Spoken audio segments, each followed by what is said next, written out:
Querido, Dios tiene un plan muy, muy bonito para tu vida. Las tristezas y dolores que llegan a tu vida tienen sentido, pero tienen sentido cuando tienes fe.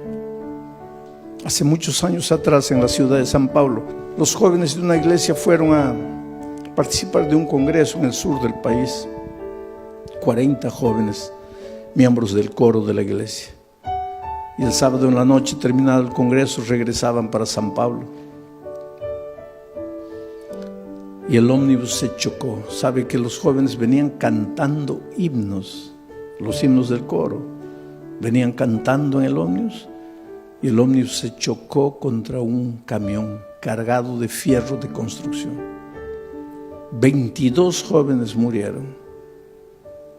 Al día siguiente los periódicos publicaron una noticia. Y un periódico atrevido publicó así: ¿dónde estaba Dios cuando sus hijos cantaban? ¿Por qué no los cuidó?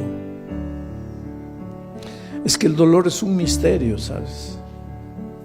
Tal vez en este momento tú te preguntes: ¿dónde estaba Dios cuando mi hijito de 3 años murió?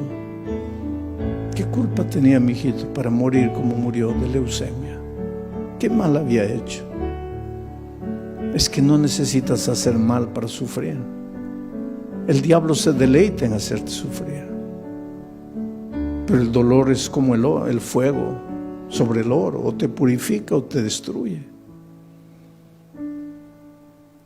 Interesante que entre esos jóvenes que habían muerto había una chica que hace 6 meses había sido bautizada contra la voluntad de sus padres. Ella tenía 22 años, una joven. El día que se bautizó, el padre le dijo: mira, olvídate que yo soy tu padre, que tú eres mi hija. Lo peor que podría haberme sucedido en la vida es que tú traicionaras la fe de tus padres, de tus abuelos, de tus bisabuelos.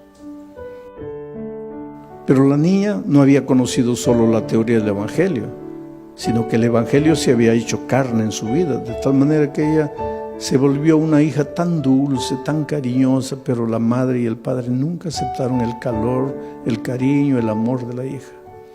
Aquel viernes de tarde en que se iban para el congreso, ella fue a despedirse del papá y le dijo: mira, papá, me estoy yendo a Curitiba con los jóvenes de la iglesia.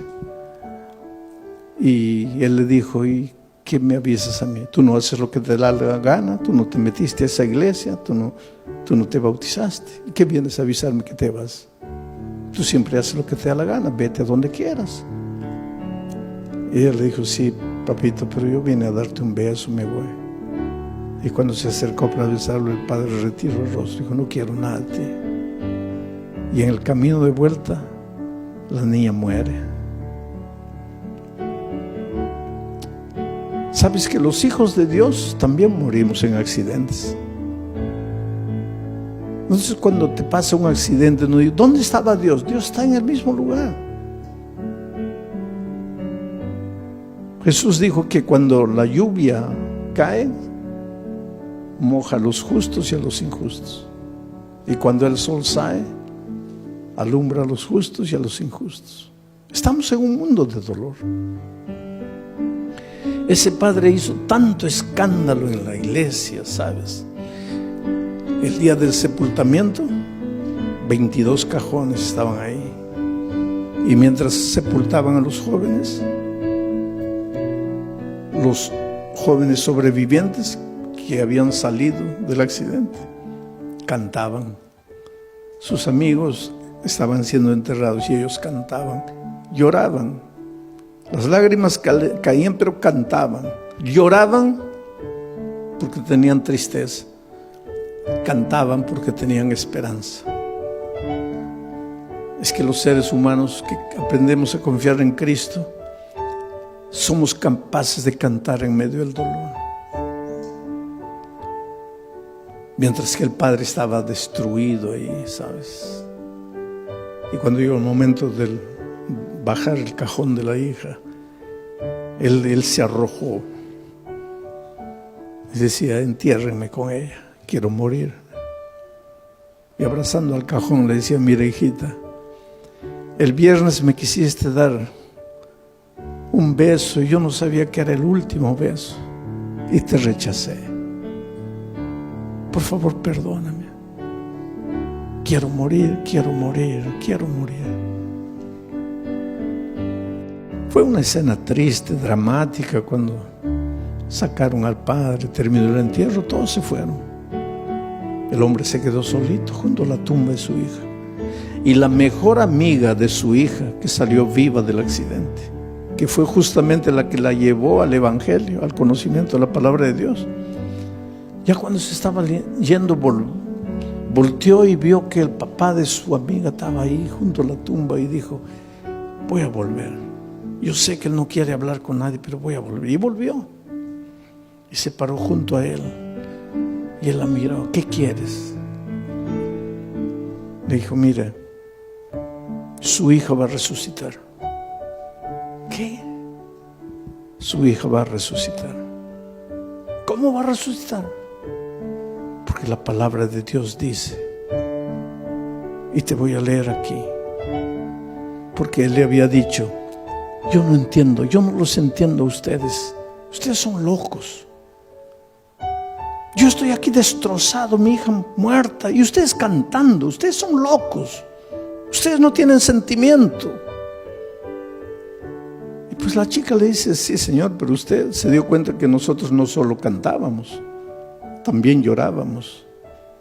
Llorábamos porque nos da tristeza que nos estamos despidiendo en esta vida. Pero cantábamos porque tenemos la esperanza, porque su hija va a resucitar y yo la voy a abrazar a mi amiga. Pero ¿cómo va a resucitar? Y entonces la hija agarró el texto bíblico y le dice: aquí está, cuando suene la trompeta, los muertos en Cristo resucitarán primero. Su hija va a resucitar porque murió en Cristo. Y ese hombre que estaba derrotado abrió los ojos así, dice: ¿quiere decir que mi hija va a resucitar? Sí, Señor. ¿Quiere decir que yo la voy a poder ver? No sé, Señor. ¿Cómo no sabe? No dice que va a resucitar. Va a resucitar. Pero entonces la voy a ver. Ahí no sé. ¿Pero cómo no sabes? Porque dice: los muertos en Cristo. Mi pregunta es: ¿usted está en Cristo? Si usted está en Cristo, la va a ver, la va a abrazar, va a vivir eternamente con ella. Pero si usted no está en Cristo, ¿y qué hago para estar en Cristo? Porque yo quiero abrazar a mi hija. Ella le dijo: abra su corazón aquí, dígale que ama a Jesús, que quiere caminar con Él, que quiere estudiar su palabra. Y tú sabes que ese hombre se bautizó, la esposa se bautizó, los hijos se bautizaron. Yo solo imagino el día de la resurrección, cuando la niña resucite, transformada para vida eterna, y vea venir a abrazarla a su padre, a su madre, a sus hermanos, todos vestidos de vestiduras blancas y corona de justicia en la cabeza. Y la hija diga: ustedes que me persiguieron, que me maltrataron por causa de la fe, ustedes están. Y el padre les diga: hija, tal vez si tú no hubieras muerto, nosotros nunca nos hubiéramos rendido a Jesús. El dolor no llega sin motivo. El dolor tiene un motivo.